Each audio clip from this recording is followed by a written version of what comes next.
All right, you guys, before we get into today's episode of the pod, you guys have to subscribe because I'm looking at you and you are not subscribed to the channel yet. And also, you have to hit the notification bell because you're not going to know when I post if you don't have notifications when I post. And then also share the video, you guys, so all your family, friends, anybody you may know can tune into this podcast. And then also like the video so I know you guys are liking these episodes. And then also comment down below who you guys would like to see on this podcast. It could be anybody. Just let me know. And then also follow my social medias. I'm going to pop them on the screen so you guys can stay up to date with everything to do with this podcast. And then also check out the Spotify version as well. It's going to be in the description. So click that link if you want to listen to the Spotify version. And then also the take.sport.blog. I am a sports writer. So go ahead and check out those articles. If you guys do not click that link, you guys are going to be missing out on some of the best articles you'll ever read. So make sure to go click that link below. But let's go ahead and get into this pod, you guys. Welcome to another episode of the Take Podcast. I'm your host, Jackson Burleson. And in today's episode, I got Miami, Ohio quarterback Orin Edwards joining me on for the pod. Appreciate you hopping on, bro. I appreciate you having me. I'm honored to be here. So you guys finished 6-7 on the year. You guys lost in the Bahamas Bowl. So like kind of tell me about the disappointments of this season and kind of not, doing as well as you guys could have done in the bowl game. Yeah, I would say the season was kind of 50-50 because, you kind of see it as a disappointment, but also we can see it as room to improve. I think that at the beginning of the season, we had we had high hopes for the year. I'd say that because we had players like Brett Gabbert coming back. He's a 4-year starter. Matt Kippenhammer coming back. He's, an elite player. And then basically all of our starters for the most part came back. So at the beginning of the year, we did have high hopes. Now, with that being said, we went out against Kentucky and we were competing. The first half, the score was 10-7 at the end of it. So, everything felt like it was good. But unfortunately, in the fourth quarter, with about 3 minutes left, our starter, Brett Gabbert, he ended up getting hurt and he broke his collarbone. So that's our staple, our 4-year starter quarterback who's getting hurt. Obviously that's going to be a bump in the road. It's a little wrinkle. So with that being said, we had some adjusting to do. And then Avion Smith came in and nobody knew what to expect, honestly, at the beginning of the year because he had never played before. He was our backup, but Avion went out there and won us games. Nobody, like I said, 4-year starter gone. Nobody really knows what to expect. And he went out there and won 6 games. And at the end of the day, winning in college football is very hard to do. And to win 6 games and become bowl eligible and still be, one of the top contained teams in the MAC at the end of the day, it's how you look at it. I think it's perspective. Yeah. I mean, but I feel like it definitely changes when your starter's out, like at the beginning of the year. Like, how do the expectations, do they change at all, or do they kind of stay the same when you don't have the guy that was supposed to, be able to lead you all year? Yeah, no, they definitely change. At the end of the day, you try not to say that they change, but having an elite player like Brett, especially your quarterback, he's a difference maker at the end of the day. So I think that by having him out so early in the season, the expectations were just kind of different, and we, like I said, nobody really knew what to expect. Of course, we still knew that we had the team, but we don't have our quarterback. And obviously I think quarterback is the most important position in all of sports. So not having that guy or not having an experienced person there, it makes it tough at times. Yeah. So would you say the expectation was to win the MAC at all costs? Like that was the main goal for you guys this year? Yes. I think every year we're trying to win the MAC. What do you guys think you could have done better to be able to put yourself in a better position to be like with those top teams in the MAC, to be able to play in the MAC championship and be able to compete for the conference title? Different things to be better. I'm not really sure, honestly, because like I said, nobody really. I mean, after Brett got hurt, there was no telling what we were going to be. So, of course, we want to win games, and we went out there and we competed every single game. And when we were not in the content and we weren't in the running for a MAC championship anymore, it was definitely a huge disappointment for us because, like I said, we had high hopes this year. We had all the pieces for the most part. A couple close games just didn't go our way. Bowling Green, we lost that by about like 3 points. And we had big wins like against Kent State, and they were number one in the MAC at the time. So that was a huge win, and we kind of think we had the ball rolling. But we get a big win, and then we have a disappointing loss. So it kind of just kept going back and forth like that. Sometimes we couldn't just get the whole team just synced and playing our whole game. That's what I think it was at the end of the day. So Yeah, exactly. Like speaking of getting like the whole team like synced and everything, like there's a lot of preparation like for each individual game that, people, including myself, may not even know about. Like, so like how much preparation is there actually like before a game? Because there's got to be a ton of film and a ton of things yeah. you got to know. Yeah, definitely being on the outside, it's probably hard to comprehend or to even grasp everything that that we do in a week. So the preparation usually goes on Mondays or off day. We have yoga. We'll come in for yoga for an hour, and then we'll have film for an hour after that. But that's kind of just easy. Yeah. Tuesday, Wednesday, Thursday are our work days. So that's when we're at the facility from 1 to 5 p.m., maybe even 1 to 6 p.m. on big weeks and whatnot.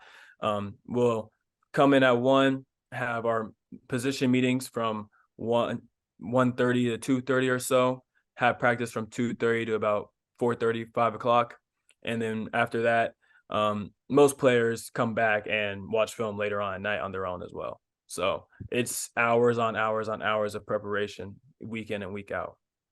So when you came to Miami as a freshman from Cathedral, like how was the transition? Because there's like more to a college playbook than there is to a high school playbook. So like how was it kind of, adjusting to that? Yeah, the transition was definitely it was definitely tough. It's not all sunshine and rainbows at the end of the day. I think that in high school you were very used to being the guy. I would Yeah. say you're always praised and your name is in the newspaper and things like that, and that kind of becomes your norm. Now, when you get to college, you get humbled very quickly, especially as a freshman, because um, freshmen usually don't play that much, and you're an 18-year-old stepping into the arena with 22, 23-year-olds, and Yeah. your body could be developed, but it also could not be ready. Yeah. And personally, for me, I had to take a couple of years of preparation of developing my body before I could even think about stepping on the field. And I Yeah. think still in the process right now of getting more mature, developing my body, having the right mindset for college football, because college football is a huge mindset thing as well. Like I said, just the amount of hours that you put in, and you're not the normal college student. You can't go out and party. You can't go to the bars Yeah. on weekdays. So that's all stuff you have to grasp, get your mind around. That ultimately it's not easy to do.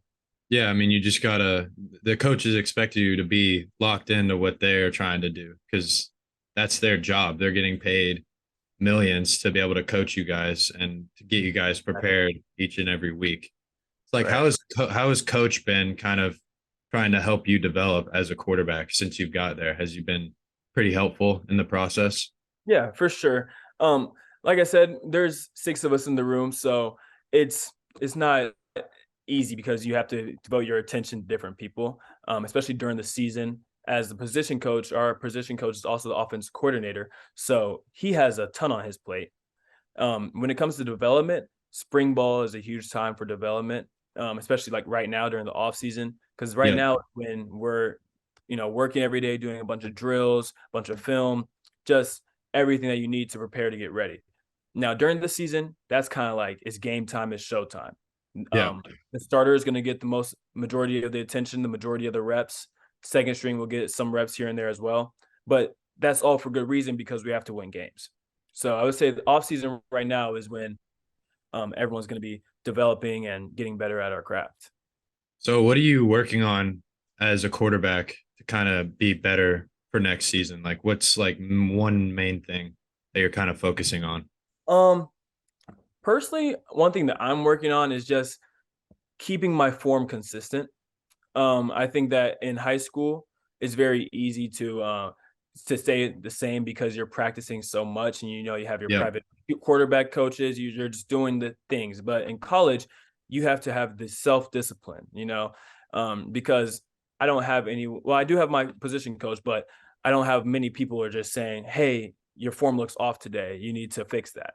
You have to be self aware and understand that maybe the ball isn't coming out right, or maybe the flight isn't as smooth as normal. So you have to self correct and understand what went wrong. So I think right now, for me personally, I'm just trying to be the same person, the same, and have the same form, same consistent form every single day. So that's like one thing you want to improve on. So what are your strengths as a quarterback that you already do well in your eyes? Um, I think a lot of different things. At the end of the day, as a quarterback, you have to be smart, and I think that when it comes to football IQ, I'm second to none, honestly. And I think that's how it has to be when it comes to reading the defense and knowing where the ball is supposed to go. You that honestly should all happen before the play, and that all comes with preparation. So if you are able to prepare well, and if you know the different looks, then you're able to know where the ball is supposed to go before the play even starts. So like for a quarterback, you go to the line of scrimmage, you're thinking about, a bunch of different things like pass protection, like kind of making sure like, if a blitzer's coming or not. Like how much are you thinking about like when you're up there besides just like that in general? Like, Yeah, when you're up there, I mean, you're so locked in. There's no other thoughts other than protection, see the blitz, and then also where's the ball going to go? Because it's protection, coverage, and then that will all tell where the ball would go. so like, what do you prefer? Like, what do you think is easier for you as a quarterback to like throw against, a man to man or like a zone? Like, which one do you think is? I think it depends because man to man is definitely personnel. So it's based on personnel, so it's different matchups and whatnot. If you if they're in man to man and they have a weaker corner against our stronger receiver, then I would say that's easier to throw against. But just on a day to day basis, trying to find the open man in the open spot, zone. So Yeah. really depends on who you're playing against. So like for you as a quarterback, who are some like players in the NFL that you kind of model your game after and you pick like things and apply it to Yeah. you? So Russell Wilson, he's always been a quarterback for me that I've looked up to, especially when he was on the Seahawks because he was, very sound, very technical, and every year, or game in and game out, you could see that he was the same guy. Yeah. Um, I think that's something that I try to, emulate my game after, and just try to, strive to be like him. And then more recently, obviously Patrick Mahomes is changing the game. So with him changing the game, I mean, you have to try to be like the best. And I think that Yeah. he is clearly the best out right now. So if you want to be the best, you have to try to be like the best. So I think that now more as the game is changing and the quarterback position is changing, trying to be more like him. Yeah, exactly. Like he's crazy. Like Oh you yeah. see the oh, what was it? It was I can't remember what team they were playing, but he like kind of like flipped it with his left hand like into the end zone when he was like running on the Yeah. line of scrimmage. Yeah, man. He does that all the time. It's crazy. He makes it look like it's just normal. Like Like, I don't know how he does that. and nobody else is doing it in the league. Like, I don't know who's going to be the next person to be able to do something like that and make it look so natural, so smooth. Yeah, I It's don't know. crazy, I don't think anybody, honestly. honestly. Because if someone does it again, then they're the next great of all time. Because, I mean, Tom Brady is my GOAT. I think he's the best quarterback of all time. But I think Patrick Mahomes is chasing him, and he's talking him down. Honestly, he's right there. He's right there. Yeah, he's got 6 more rings to go, but Right. but But at the same time, you mentioned like Russell Wilson. He's kind of, he had a tough year and, obviously like not playing a whole lot in college, is tough. Like, I mean, it's not easy. Like there's like guys like Joe Burrow, who went 4 years at Ohio State, didn't even start a game, and then now he's the first overall pick next year when he gets a chance. So like, how do you kind of keep your head up and stay patient and know your time will come at some point? Yeah, I think that's all about just trusting the process. Dropping your ego, not having an ego anymore, and just understanding that you're out here for a reason. You're still playing college football, which is hard enough in itself. Um, and there are so many people who play college football who are not starters. That's something that you also have to understand, because for me, as an egotistical high schooler, you come in and you think you're going to start as an 18-year-old, but you quickly learn that that's not how college football works. If you're going to start, you're going to have to put in hours on hours on hours, and then you're going to have to prove yourself over and over. So for me, I think I had to just trust the process, take a step back, look at the bigger picture of things, understanding that what I'm doing is still a great accomplishment in itself, and be okay with that. So, yeah. Yeah. So what are your goals for next year? Kind of like, what are some things that you want to accomplish for next season? I haven't really thought about that much, but some goals for next season would definitely be, being able to get on the field. That's first and foremost the biggest goal I have. And then second off, just continuing to provide value for my team. Being the same guy day in and day out, being someone that players can come to, being a leader, because this will be my senior year.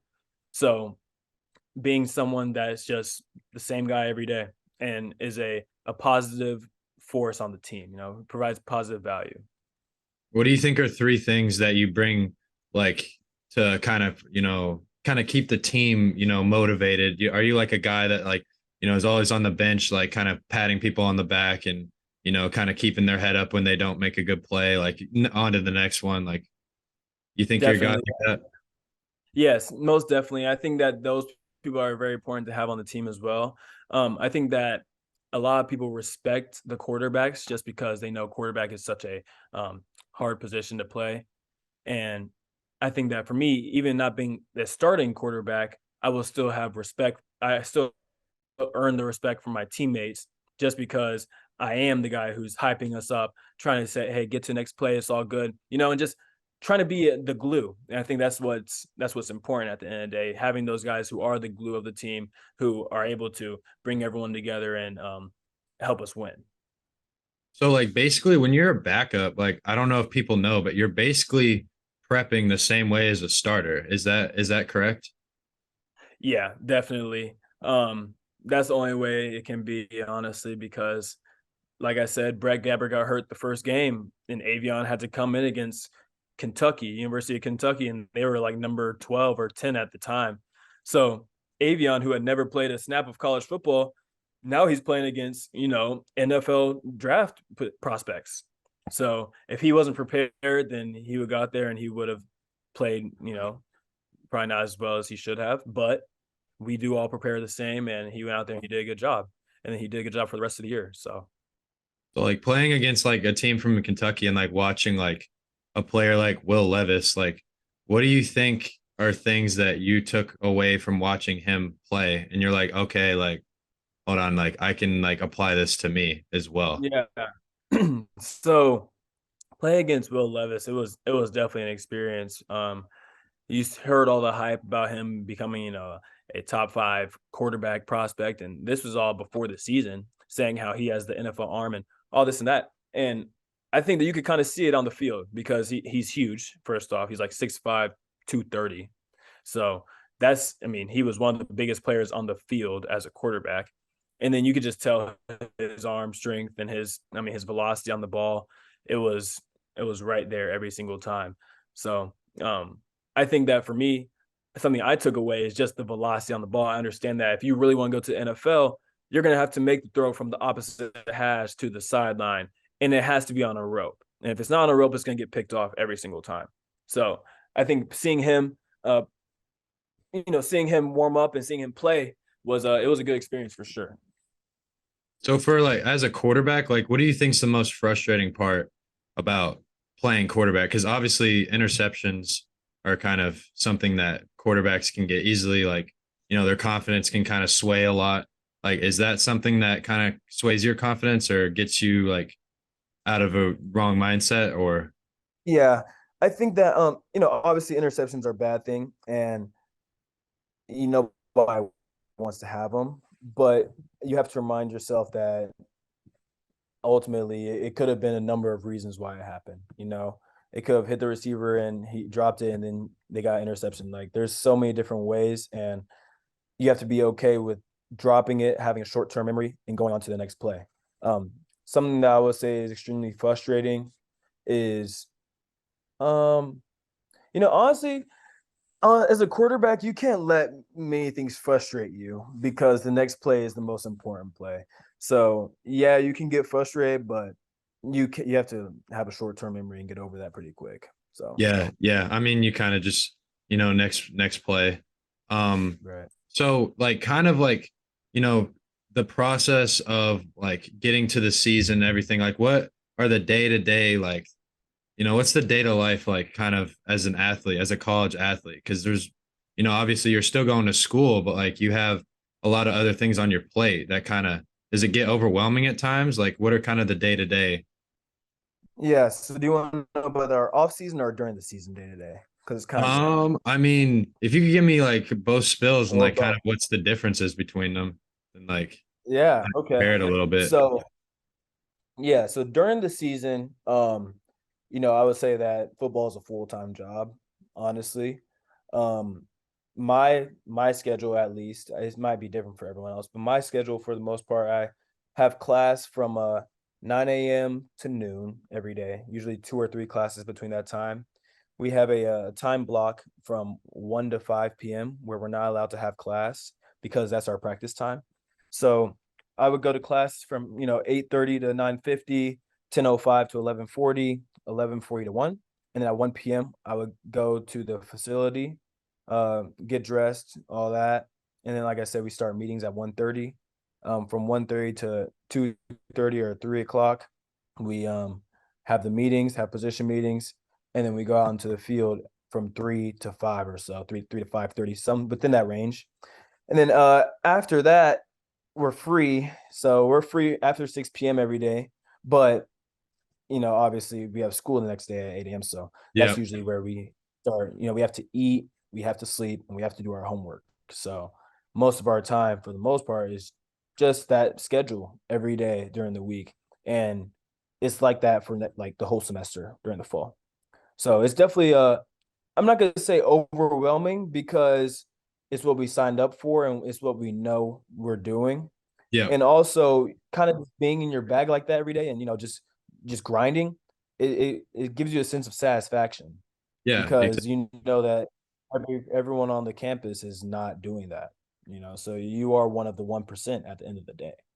So and Yeah. then so going to the off season, my bad, I don't mean to cut you off, No, you're but good. going into the You're off good, man. yeah. Going to the off season now, it's kind of the same schedule. Classes have to be before 1 p.m. So I have like class from 9 to 1 for the most part, 2 or 3. My schedule is actually not as light or not as heavy this semester. So I have one class on a couple of days and 2 classes on other days. And then we're gonna have training. We're in an intense 10-week program right now. It actually started on January 1st. So people have been working out at home um, for 3 weeks, and then we're gonna get back to school, and it's gonna be 7 weeks just grinding, lifting, running, all that every single day. Um, and that's only, but it's not as bad because it'll be from like 2 p.m. to 4 p.m.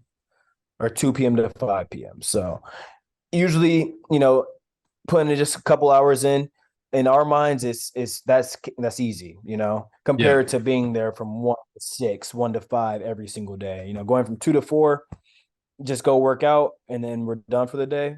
It's really nice. So like you guys have like a training camp like before, in a sense, kind of, right? Like is that kind of like in the spring, like a little bit before spring ball? Um, yeah, so yeah, our training is just the lifting and the running, but I think you're what you're referring to is like the fall camp, maybe. Like that's Yeah, the maybe. intense part, the 20. Yeah. So training camp is basically fall camp. that's like right before the season starts. And it's just 20 days straight of straight football. How intense is that? Because that's where the real work is like really kind of coming Yeah. together. Oh yeah, because yeah, I mean, fall camp is where you already had spring ball, you worked out all summer, and then now we're basically figuring out who the starters are going to be or who's going to play.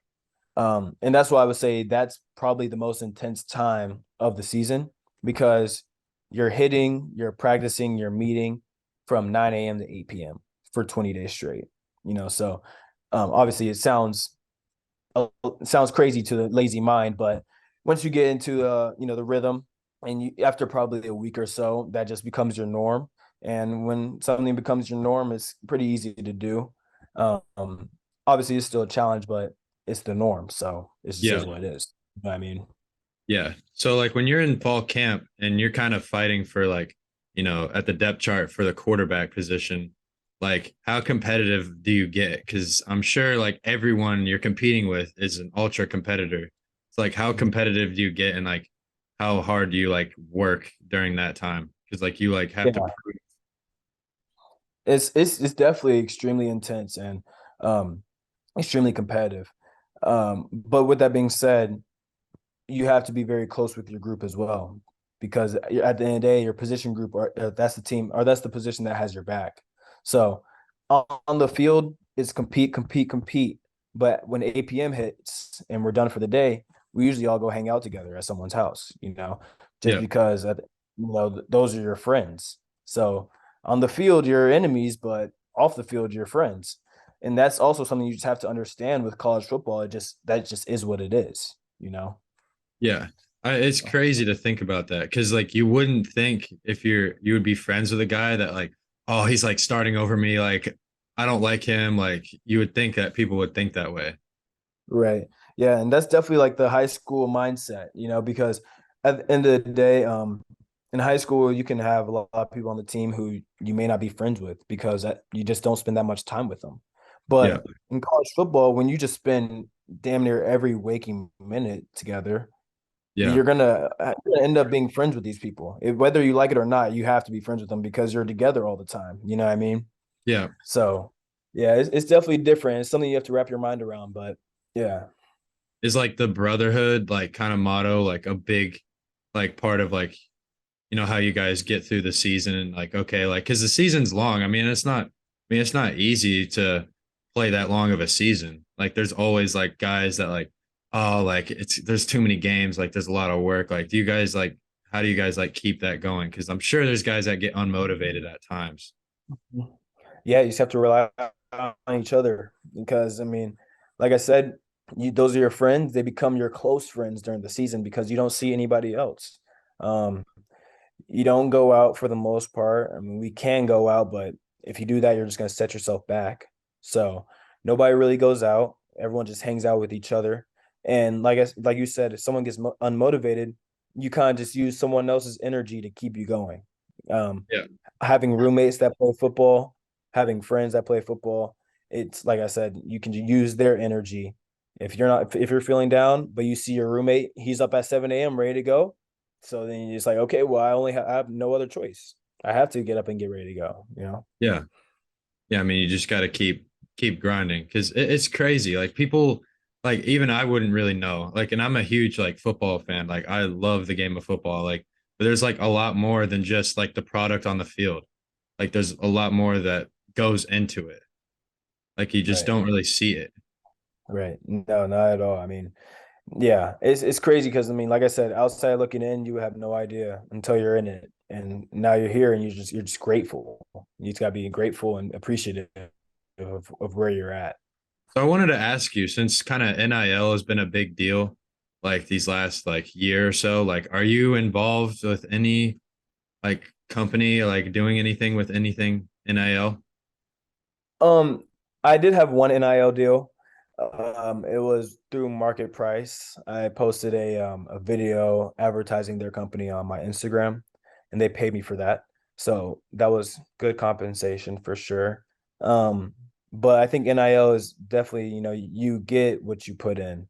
You get out what you put in. I haven't honestly tried too hard to put myself out there to get many deals, but with the market price deal, I did put myself out there and I did end up getting a deal. So it's definitely out there if you want to. Um, I think for the bigger schools, Power Five schools, those are the ones that are going to make like the big bucks off of it. Yeah. But I think even at Miami, you can probably make a few grand if you wanted to. Yeah. Yeah. I mean, it's not like how nice do you think it is like since like before like you couldn't really like as a college athlete you couldn't make money off your name at all like how beneficial do you think that is like going forward and how do you think it's going to kind of change everything because it's already changing this concept of the student athlete already. So Yeah. So yeah, I've had this conversation a decent amount with some people. Um, just because it's such an interesting concept, athletes, 18-year-olds being millionaires. It doesn't sit right with some people at the end of the day because they don't have $1 million. You know what I yeah, mean? So it definitely it's an interesting concept. So with that being said, for the student athletes, it's a great thing. For the college football, we're gonna have to see how it is because I don't want to say it's gonna be a bad thing because it could be a good thing. In my opinion, it's gonna make college football more like the NFL, more of a free agency. And we're kind of already seeing that because yeah, we're seeing transfer portal. the transfer portal, and you have under the table deals. Hey, you come here, we'll give you this much. That was never a case before, So now, just having to put all that in perspective and think about all that. Now we're putting 18-year-olds, 19-year-olds with a whole lot of pressure because at the end of the day, you have to perform as well. Yeah, So it's definitely interesting. I think it's a good and a bad thing. I think it's still very fresh, very new, and probably in like 5 to 10 years, we'll see if it has a real impact on the game of college football. But honestly, I don't know. It's interesting. It might trickle down to high school for all we know. We have no idea. I mean, I like it, the transfer portal specifically, because like you can, because if a player commits to that school and then like the coach decides to go somewhere else, he can kind of follow him, which like wasn't the case before. Because most like players, you go to that school because of the coach who is there. So like Right. if he leaves, then past you'd be stuck there, and it'd just be like, why did I go to this school? Like, and then it'd take like a year to like even like have eligibility to be able to transfer. It's like Yeah. it's just growing as it is, and I love it. Yeah. No, it's definitely nice for the fans as well because I mean you're seeing way more talented players teaming up together and just almost making powerhouses as well. And I think it's interesting because each year you have different teams who are emerging now. For the first time. I mean, what TCU in the college football playoffs and Michigan. Yeah. It's tough. It's tough, but you're seeing more teams and more players going different places. So. Yeah, I picked TCU to win the national championship. And like on my TikTok comment section, I was just getting absolutely like just so much hate. Like, oh, you're so wrong. Like 65-7. Like, what did you think about that game? Because that was nuts. Like, I've never seen anything like that. Yeah. You know, I think that it depends because um, the college football playoff committee, they had to, it was such a tough aspect because in my opinion, Alabama needs to be in the top four. Point blank period. That's Alabama what I would go said. down there and have a game with Georgia. They would have went against Georgia and damn near won, you know?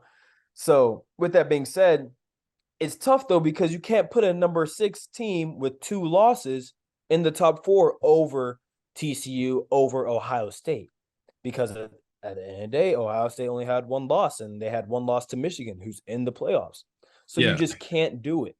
But at the same time, if you want to keep it competitive, you would do it.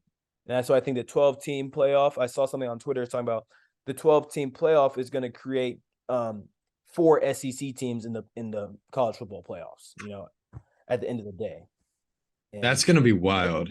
Like, yeah, I mean, that's gonna be because so crazy.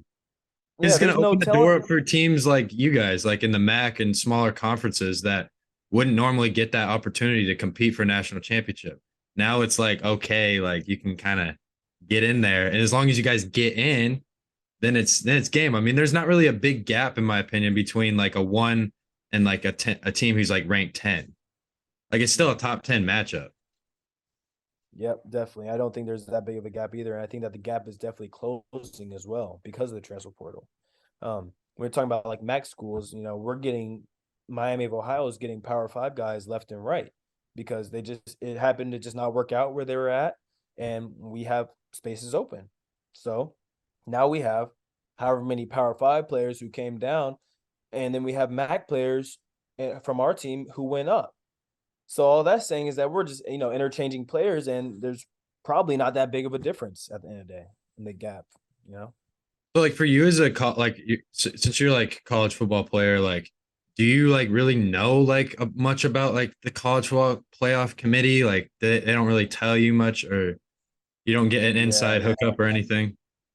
we're out of the loop just as much as everyone else is. We don't have any idea.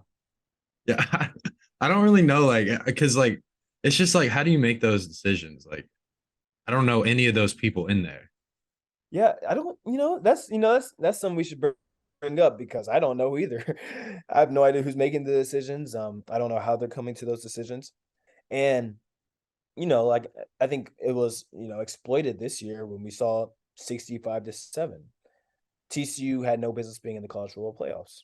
Realistically, they didn't. And you can say how, anyone can say whatever, but 65-7 doesn't, that's not a fluke. Yeah, I mean, I wanted to ask you because you as a quarterback, do you think Stetson Bennett is an NFL ready quarterback? Kind of watching him. Yes, I do. And I say that because, I'm not even going to say NFL ready, but he deserves to be in the NFL. And I say that because Stetson Bennett has showed up game in and game out, been Mr. Consistent for 2 years, win in 2 national championships, Yeah. balled out both games, and we're acting like that's easy to do because of the players around him. When if Georgia had a different quarterback who didn't make all those throws, they don't win the game or they don't win by as much. So I think that we shouldn't hold anything against Stetson Bennett because he's done nothing but succeed at the end of the day, win games, be professional, be consistent, and that's all you can ask for from a quarterback. That's all you can ask for. So I think he definitely deserves a chance in the league, and I think he's one of those sneaky guys, one of those like Taylor Heineke type guys who go in the league. They may not get seen, at first, but they get their shot and they go out there and throw touchdowns and win games. I mean, if you can throw touchdowns and win games in the NFL, you're a good quarterback and you deserve to be there. Yeah. I mean, before he went back to back, he wasn't even playing. So, Right. I mean, I don't know. Because there's a lot of guys that, just get discouraged, like, oh, I'm a backup. But like, if you like sit there and, kind of do your time a little bit, like your opportunity will come. So I really hope you get your opportunity to get on the field. Like, I want to see like what you've been kind of working on. Cause like you said, you were mentioning like physical, like what are some things you've kind of like done physically to kind of improve, like since you've been there? Yeah. So biggest thing for me is just my weight. I was probably 180 pounds in high school and I was muscular, but very lean. And I think that in college, my main goal has just been putting on weight, eating more, obviously becoming more mentally sound, but just eating. And then I've probably grown an inch in college, which is nice. I probably was, 5'11", 6 feet, just grazing 6 feet in high school. I guess I'm a true 6'1" now, which obviously makes me feel good. But the most important part is just the weight because you have to be able to sustain the hits, you have to be able to take hits, and you have to be able to give out hits as well. Yeah. Do you have like a nutritionist or like somebody who like puts you on like a specific like eating plan? Yeah, we did have a nutritionist before COVID happened. I graduated in 2020, so my freshman year was the COVID season, and Yeah. everyone had lack of money because of that. So people were getting unfortunately laid off left and right. So we didn't have a nutritionist for my first 2 years there, freshman year or sophomore year. But then this year we just got one again, and things are finally coming back into swing and things. We're getting snacks all the time, protein shakes, just those type of different things. But I would say that it's definitely more recent than it has been because of COVID and whatnot. So do you have like a goal weight you're trying to like get to? Like where are you trying to hit? Yeah, definitely 200 pounds. That's been my goal for a while. And I wanted to make that, a kind of, a higher goal because it's not easy to get there. But when I do get there, I'm going to feel so accomplished and satisfied. Like do you feel at your weight now, like when you do get hit, it like you feel it a little bit more? Are you like thinking that like if you gain more weight, you won't like it'll be like okay, like just get up like Yeah, I think that the way I play my game is kind of slippery, and I'm a very slippery quarterback. I don't like. I mean, I do get hit hard, but I will voluntarily go down before I get hit hard. Before it even comes to that point. But with that being said, if I do get blindsided or if I don't see a hit coming, now we're talking my chances of injury just kind of skyrocket being 180 pounds versus being 200 pounds, having that muscle on you, you can just get back up. yeah. So I do want to continue to be a slippery quarterback and, not take those big hits, but I want to be prepared for if that time does happen. How would you describe your game? I would call myself a mobile pocket passer. Um, I'm not necessarily a dual threat, but I am able to run. I kind of like the way Joe Burrow plays his game, and like I said, and Patrick Mahomes as well, because you'll have those guys, you'll see those guys throw for 300 plus every single game, but then you won't even notice that they also ran for 50 yards and they picked up 4 or 5 first downs Yeah. within those 50. And that's the difference in the game. That's how that's the stuff you don't see that gets them 13 wins every year. Yeah. So when you're like back in the pocket, like when do you know like when to run? Like do you go through a certain amount of progressions and then run, or do you just kind of be like, okay, quick, and then okay, there's nothing, I just need to go? Yeah. It definitely depends on the play because you have designed runs. But with that being said, it's usually the progression, 1 to 2 to 3 to scramble or make a play. Or 1 to 2 to scramble, 1 to 2 to you're hot, just a lot of different things. But also you can understand if you are going to have man coverage and you know that nobody is spying you, then you're going to have plenty of space. You're going to have Yeah. plenty of field to run on. So that's kind of a part of, the pre-snap progression or pre-snap reads. If you see everyone's in man coverage, okay, if you don't have a matchup you necessarily like, then you can maybe look off the safety and then tuck it and run and pick up 10, 12 yards. So would you say like what's like the hardest position on the field to kind of, deceive a little bit? Because at the end of the day, like you got to deceive the defense with your eyes. You can't, stay locked into one guy. Yeah. When it comes to hardest position, I mean, I think it has to be the defensive backs for the most part. Or yeah, definitely the defensive backs. I would say the safeties because the safeties are the ones who will get you as well. We're all playing mind games or all playing games with each other, so it's about who's going to win. If you try to look him off, say you're trying to look him off to the left, and he knows you're trying to look him off, then he might, fake as if he's going the other way. But then as soon as you throw it, make the break and go get an interception. Yeah. So it's a lot of mind games out there. You have to know, who you're playing against, and that's why you have to study the opposing team's players, their coaches, the coverages that they play, a bunch of different things. So when you're like studying a defense, like for a game, like what are like the main things you kind of pay attention to, or you kind of just pay attention to everything that's going on? Definitely everything, but 3 down or 4 down. What's the how many linebackers do they have? Do their corners play press coverage? Do they usually play off coverage? Are they one high safety or a 2 high safety team? Just all those things we have to know, and that usually happens on Monday when we have yoga. So after yoga, we'll come in there and we'll scout the other team, and we'll just see, okay, are they a three down team or a 4 down team? Do they have 2 linebackers, 3 linebackers? Are they jacked? Are they split? Whatever. Are their corners pressed? Or are their corners usually off? Does one corner come up, or does one go or back? Or we can see in this coverage they do this, in that coverage they do this. So we have to kind of read their tendencies as well. Maybe if they have a corner has his right foot up every time he does cover 2. That's just the little things that you have to see, and that's something. Yeah. So yeah. So is that like, because when you guys are like studying it, there's 6, you said there's 6 guys in your quarterback room? Yeah. So like the other guys who may not be playing, like you guys like kind of helping out the starter, like, okay, like you're kind of pointing out things he may or may not be seeing in a sense, or Yes, definitely. And that's what our coach always, he always preaches that as well, because he may not even see something. Our quarterback coach may not notice something, and that's why it's important for the whole group to be in there and see something, because just the starter in there watching film, he's not going to notice every little thing. Well, when you have 6 minds together looking at it, it's like, okay, he saw something that I didn't see. Boom, great. Or he saw something I didn't see. Boom, great. And now we're all working together because we all have the end goal of trying to win games.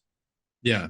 So when you're on the sideline, like in the game, like are you kind of like breaking down, like, because I know that like after a play you'll kind of have the tablet and you'll kind of look at your film like right then and there. It's like, are you quarterbacks kind of lined up and like being like, okay, like he kind of like came off a little bit, or like just kind of pointing out stuff? Yes, definitely. After every drive, we're all always on the headset with our coach who's in the press box, and we're just talking about our what we saw, what we thought. Did they blitz? Blase, blase. We're always just helping each other, and we're all very engaged in the game, and that's why I say knowing your role, it's okay to not be necessarily the starter, because you're still helping the team win, because you have to watch, you have to be engaged at all times, because if you're not, then you can miss something. Yeah, because I notice like all the time that there'll be a backup quarterback has a headset in. Like, are you in the quarterback's ear, or is that kind of like not really what you guys do? Yeah, we all have the headset on. We're not. What do you mean by in the quarterback's ear? Like, so like I know because like when the coach like kind of gives them a play, he kind of like they have like, do they have something in the helmets where like you can kind of hear like what play he's calling? Yeah, so that's in the NFL that's allowed, but in college we do not have that. Oh, that's not It's allowed in college.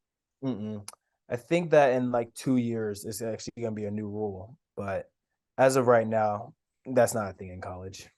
Why is that not allowed in college? Do you know exactly? I'm not sure. I'm not 100% sure, but yeah, I don't know. I think that's why they're making it a rule in the next coming up years, because there's no reason why it shouldn't be. But even in the NFL, the offensive coordinator, he's talking to the quarterback, talk, but when the play clock hits 15, then it shuts off and it goes mute. Oh, So that's why you can't necessarily, like, the offensive coordinator or the guy in the press box, he isn't strictly like giving him, hey, this is open, go here, because you can say, hey, try to see this, but then at 15 seconds, boom, mute. So now it's on you, you know. yeah. So what offense do you guys run? Do you guys have a lot of like throws outside the pocket, or what do you kind of run? It's kind of like a multiple spread offense. Um, we do a lot of RPOs. We do a lot of just a lot of outside throws, a lot of drop back, 5 steps. But then we also will go under center and we'll run stretch, and then we'll also run play actions. Just everything to just mix the defense up. Confuse the defense and not become not show all of our tendencies, not become one dimensional. Yeah. Yeah. And I got one more question for you to kind of end this here. So, what are your goals as a football player? Um, my goals as a football player. So obviously get on the field and play, throw a touchdown, throw touchdowns, help win games.